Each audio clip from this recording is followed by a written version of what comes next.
Morning guys! Magbe-blend tayo ng 4 na prutas. Pineapple, myrtili, kiwi, at apple. Ibe-blend natin siya para maging smoothie. Kasi gusto kong uminom ngayon ng fresh milk. Yung talagang walang halong asukal, ha? Tubig lang siya, nakita nyo? Tubig lang. Ganyan lang ang gagawin natin para healthy ang ating iniinom, di ba? At ayan, habang magbe-blend ako, nagpe-prepare na rin ako ng aming lunch. Ang gagawin ko ngayon, nag-request si Fabio, carbonara. Yun ang gusto niya, carbonara. Ito ang gusto niya, fusilli, ang gagawin ko na pasta. Ito lang ang measurement na gagawin ko for 2 person na yan, ha? Then, meron ako nagbo-boil na yung tubig. Ayun, ilalagay na natin siya. Ganyan lang ang ating pagluluto ng pasta para sa ating carbonara. Okay, nakikita nyo, hindi siya balance. Nilagyan ko siya ng strap kasi medyo, alam nyo na, di ba? Oh, may pasayaw pa ang inyong lola. O, ayan, ibe-blend na natin yung ating prutas. Okay?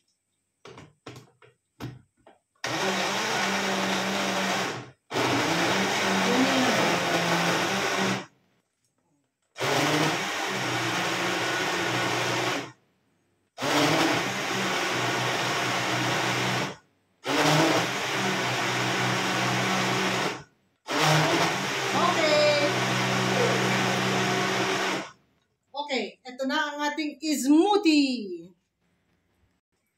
Masarap sa carbonara, maraming paminta. Kaya, ayan, nag-grind tayo ng fresh paminta. Yan ang magpapasarap sa ating carbonara.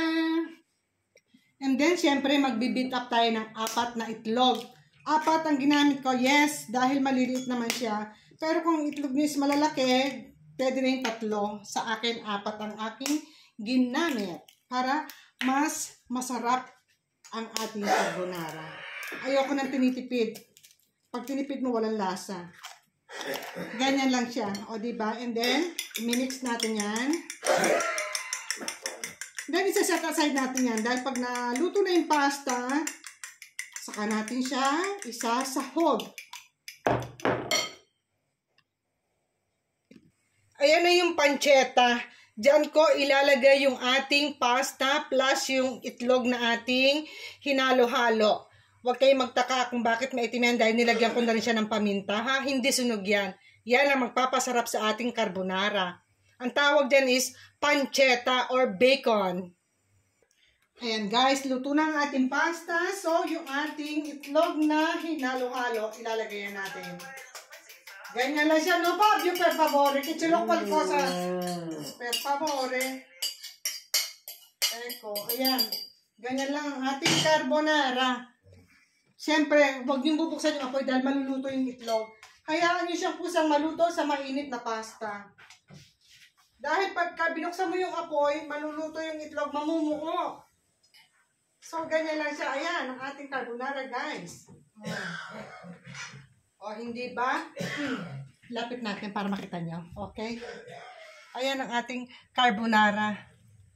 Ganyan ang carbonara Italiano. Walang sabaw-sabaw. Yung pinakasabaw niya, ang nagpasarap dyan, yung itlog, nilagyan ko ng paminta at ng parmesan. So, ayan ang ating carbonara for today's lunch. I hope nagustuhan nyo. Salamat sa panonood. Ayan, naka-plating na tayo. Ito ang portion ni Fabio. At ito naman ang aking portion. Gusto ko spaghetti. Alam niyo naman, spaghetti's life. Salamat sa panonood. I hope nag-enjoy kayo. Thanks for watching, guys. Ciao! Nakagawa tayo ng 2-in-1. Gawa tayo ng smoothie fruits. At saka nag-prepare ako ng pranzo or lunch, carbonara, spaghetti, and fusilli. Ciao! Thanks for watching!